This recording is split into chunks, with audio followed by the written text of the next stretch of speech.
দশম শ্রেণীর পাঠ্য সিরাজউদ্দৌলা নাট্যাংশের দেখো প্রথম দিনের একটা ভিডিওতে আমি তোমাদের এই একের দাগের প্রশ্নটার উত্তর সহ আলোচনা করেছিলাম। আজকে দেখো 2 নম্বর প্রশ্নটা আলোচনা করছি। এরপরে যে পরপর 3টে প্রশ্ন রয়েছে, 3টে প্রশ্নের উত্তরের মধ্যে কিন্তু তোমরা বেশ অনেকটাই উত্তরের যে বিষয়বস্তুটার মধ্যে মিল পাবে। শুধু 2এর দাগের প্রশ্নের মধ্যে যেহেতু লাইনটার একটা প্রসঙ্গ উল্লেখ করতে বলা হয়েছে, তাই এখানে প্রসঙ্গক্রমে কাহিনীর একটু অংশ আসবে। দেখো 2এর দাগের প্রশ্নটা, আর কত হেয় আমাকে করতে চান আপনারা, আপনারা কারা, প্রসঙ্গ উল্লেখ করে মন্তব্যটির তাৎপর্য বুঝিয়ে দাও। তাহলে এখানে এই প্রশ্নে দেখো আপনারা কারা, আর তার 3 নম্বর প্রশ্নটাতে দেখো আপনাদের কাছে এই ভিক্ষা যে, আমাকে শুধু এই আশ্বাস দিন, কাদের কাছে বক্তা ভিক্ষা চান। এই কাদের কাছে বক্তা ভিক্ষা চেয়েছেন আর আপনারা কারা, এই দুটো উত্তর কিন্তু একেবারে একই। তাহলে এখানে আমরা কি বলবো না, নাট্যকার শচীন সেনগুপ্তের সিরাজউদ্দৌলা নাট্যাংশ থেকে এই লাইনটি গৃহীত হয়েছে। এখানে দেখো, এটা আমি খুলে দিলাম।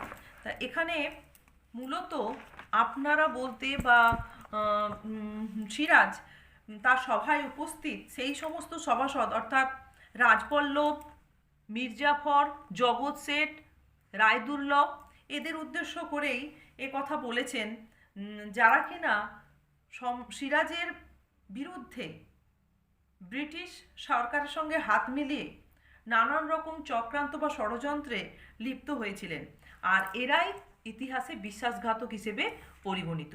তাহলে এখানে আপনারা বলতে এদের কথাই বলা হয়েছে, বা সিরাজ এদের কাছেই ভিক্ষা প্রার্থনা করেছেন। তাহলে এই দুটো উত্তর একই হলো। এর পরের প্রশ্নটা দেখো, 2এর দাগের পরের অংশটা দেখো, প্রসঙ্গ উল্লেখ করে মন্তব্যটির তাৎপর্য বুঝিয়ে দাও।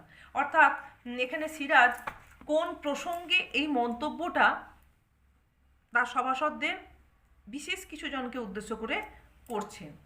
তাহলে বাংলার যে স্বাধীন নবাব সিরাজ, তার সিংহাসন তিনি যে লাভ করেছিলেন সেটা যে খুব সুষ্ঠুভাবে পেয়েছিলেন বা সবার সম্মতিক্রমে যে তিনি বাংলার সিংহাসনে অধিষ্ঠিত হয়েছিলেন তা কিন্তু নয়। তো দেখা গেছে যে সিংহাসনে আরোহণ করার পূর্ব থেকে বা পর মুহূর্তেও তার ঘরে বাইরে নানান ক্ষেত্রে বা তার সভাসদেরাও তার শত্রু হিসেবে পরিগণিত হয়েছেন। সকলের সব মিলিয়ে যেন একটা প্রতিকূল বা প্রতিবন্ধকতাময় পরিস্থিতির মধ্য দিয়ে সিরাজ তার সাম্রাজ্য পরিচালনা করছিলেন। তার রাজদরবারে কি হয়েছিল না, সে সময় আলীনগরের সন্ধির যে শর্তাবলী রক্ষার্থে কোম্পানির নিযুক্ত প্রতিনিধি ওয়াটস যখন সভায় উপস্থিত ছিলেন, এই প্রথমের দিকের অংশ যেটাই ছিল, উপস্থিত করা হয় বা তাকে আনা হয় এবং তথ্য প্রমাণ সহ সিরাজ যখন তাকে দোষী সাব্যস্ত করে তার সভা থেকে তাকে বিতাড়িত করলেন, তখন কি হলো না, তখন কিন্তু সিরাজের সভাসদেরা অর্থাৎ মির্জাফর, রায়দুর্লভ, রাজবল্লভ, জগৎ শেঠ এরা কেউ কিন্তু এই জিনিসটাকে খুব ভালোভাবে মেনে নিলেন না। উপরন্তু কি দেখা গেল না, এইখানে একটা মন্তব্য রয়েছে যে রাজবল্লভ এর প্রতিবাদ করেছিলেন। এই যে এইখানটাতেই দেওয়া আছে রাজবল্লভের প্রতিবাদ করেন, এবং রাজবল্লভের প্রতিবাদে সম্রাট ক্রুদ্ধ হন এবং তিনি কি করেন না, সভাসদদেরকে তাদের নিজেদের সাম্রাজ্য কথা ভাবার অর্থাৎ বাংলার যে তাদের সাম্রাজ্য স্বাধীনতার কথা ভাবার পরামর্শ দেন। উত্তরে জগৎ শেঠ কি করেন না, উপযুক্ত সময় সিরাজও অনেক কিছু ভাবেননি, এই ধরনের মন্তব্য করায় সিরাজ খুব ক্রুদ্ধ হন এবং অকপটে এইভাবে তার সভাসদদের যে কটূক্তি স্পর্ধা, সিরাজের দুর্নাম করা বা কর্মচারী বা আত্মীয়দেরকে মন বিষিয়ে তুলে একটা প্রতিকূল পরিস্থিতি গড়ে তোলার যে ধারাবাহিক প্রচেষ্টারা চালিয়ে গেছেন, তার তীব্র ধিক্কার দিতে গিয়েই এ ধরনের মন্তব্য করছেন। তাহলে এখানে প্রশ্নে ছিল যে প্রসঙ্গ উল্লেখ করা, তাহলে প্রসঙ্গ উল্লেখ করতে গিয়ে সিরাজের কর্মকাণ্ডের পরিপ্রেক্ষিতে রাজবল্লভের প্রতিবাদ আর জগৎ শেঠের মন্তব্য, এই দুটো কথার যে প্রাসঙ্গিকতা এখানে উত্তরে কিন্তু আমাদের এই প্রশ্নটাতে আনতে হবে। 3-এর প্রশ্নটাতে প্রথমের প্রশ্নটা তো একইভাবে হয়ে গেছে, তা দ্বিতীয়টা দেখো, তিনি কি আশ্বাস প্রত্যাশা করেন।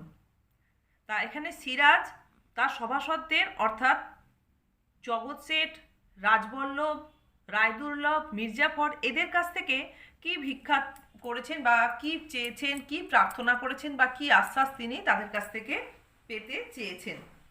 তা তার উত্তরে আমরা কি বলবো না, নবাব তার সভাসদের মধ্যে জগৎ শেঠ, রাজবল্লভ, রায়দুর্লভ, মির্জাফর এদের সম্পর্কে গোপন সূত্রে অনেক তথ্য সংগ্রহ করেছিলেন, যে এরা ইস্ট ইন্ডিয়া কোম্পানির সঙ্গে হাত মিলিয়ে কি করে সিরাজকে বাংলার মসনদ থেকে সরানো যায় তার প্রচেষ্টা কিন্তু প্রতিনিয়ত করে চলেছেন।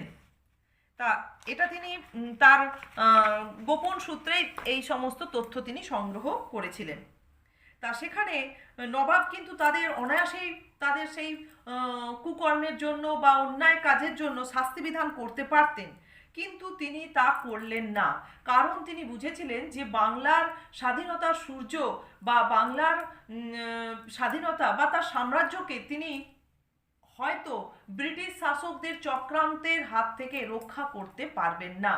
কেননা তিনি বুঝে গেছিলেন যে তার পাশের মানুষজনই কিন্তু তার বিরোধিতা প্রতিনিয়ত করে চলেছে।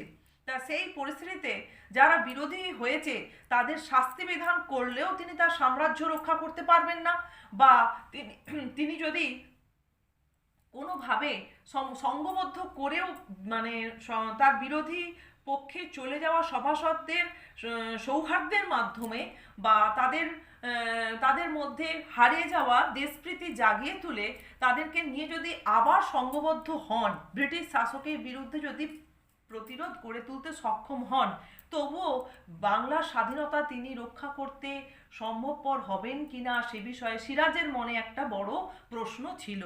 এ কারণেই একটা শেষ প্রচেষ্টা স্বরূপ তিনি কি করেছেন, তার সভাসদদের অন্যায়কে মার্জনা করেছেন সেই মুহূর্তের জন্য, এবং নবাব তাদের কাছে অকপটে স্বীকার করেছেন কি বিষয় না, যে তার সভাসদেরা তার বিরুদ্ধে চক্রান্তে যেমন লিপ্ত হয়েছে এটাও অন্যায়, এবং সিরাজ তাদেরকে কাছে পাওয়ার জন্য, পাশে পাওয়ার জন্য, সাম্রাজ্য রক্ষা করার জন্য নিজের নানান দুর্বলতাগুলো জন্য তিনি তাদের কাছে ক্ষমা প্রার্থনা করেছেন, নতজানু হয়েছেন, এক কথায় বলা চলে। মানে তাদের অভিযোগের প্রসঙ্গ যে রয়েছে বা তাদের অভিযোগের যে উপযুক্ত দিক রয়েছে সেটাও তাদের কাছে স্বীকার করেছেন।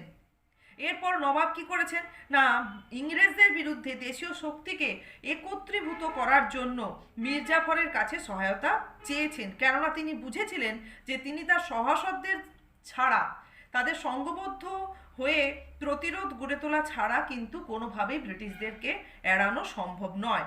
তাই তিনি তার সভাসদদের কাছে এই দুর্দিনে আশ্বাস চেয়েছিলেন যে যেভাবেই হোক যেন তিনি তার সভাসদেরা যেন সমস্ত মত পার্থক্য, ন্যায় অন্যায় ভুলে গিয়ে বন্ধুত্ব ও সহৃদয়তার বীজ বপন করে, যাতে করে তারা তাদের সে বাংলার স্বাধীনতা রক্ষা করতে সম্ভবপর হয়। তা এটা ছিল মানে এই আশ্বাস, মানে তাদের পাশে পাওয়ার আশ্বাসই তিনি প্রত্যাশা করেছেন। এর পরের একটা প্রশ্ন রয়েছে, দেখো, জাতির সৌভাগ্য সূর্য আজ অস্তাচলগামী। কোন জাতির কথা বলা হয়েছে না, এখানে বাংলা জাতির কথা বলা হয়েছে। তা এখানে সৌভাগ্য সূর্য আজ অস্তাচলগামী বলার কারণ কি না, কারণ এটাই যে এর আগের প্রশ্নের উত্তর যেমন হলো যে কি আশ্বাস করেছেন, তা সেখানেও আমরা যেভাবে উত্তরটাকে উপস্থাপন মানে যেভাবে উত্তরটা দিয়েছি সেই উত্তরটাই আসবে, শুধু এখানে প্রশ্ন অনুযায়ী উত্তরটা আমাদেরকে শেষ করতে হবে।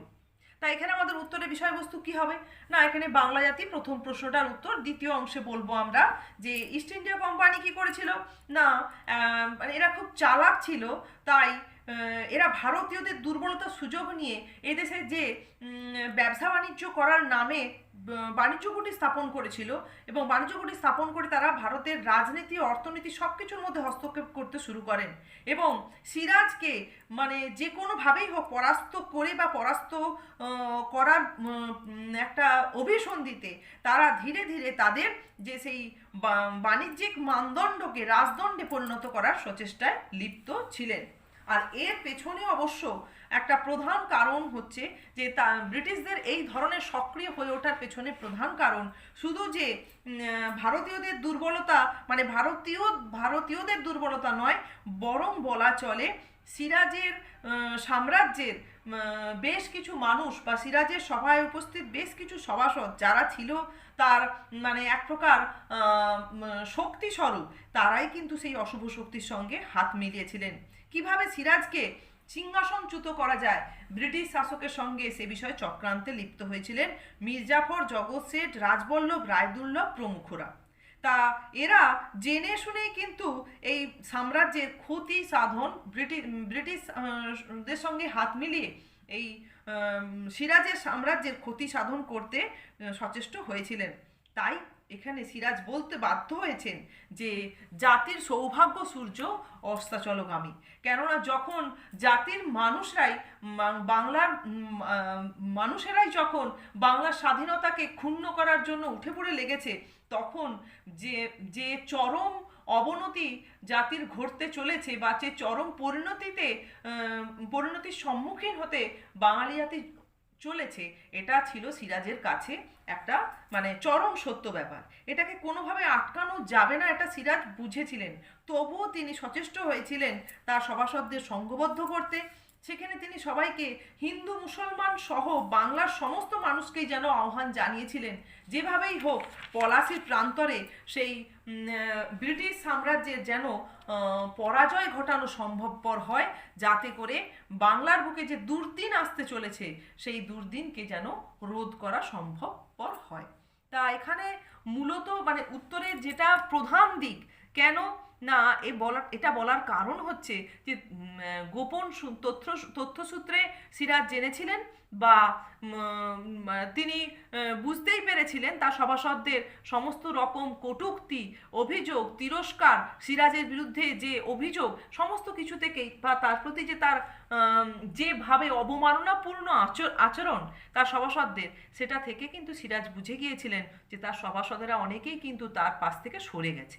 এ কারণে জাতির সৌভাগ্য সূর্য যে অস্তাচলগামী, এটা কিন্তু সিরাজের কাছে খুব স্পষ্ট হয়ে উঠেছিল। তাই এভাবেই আমরা এই প্রশ্ন তিনটের উত্তর 2, 3, 4 এই তিনটে প্রশ্নের উত্তরের মধ্যে কিন্তু বেশ কিছুটা সামঞ্জস্য রয়েছে।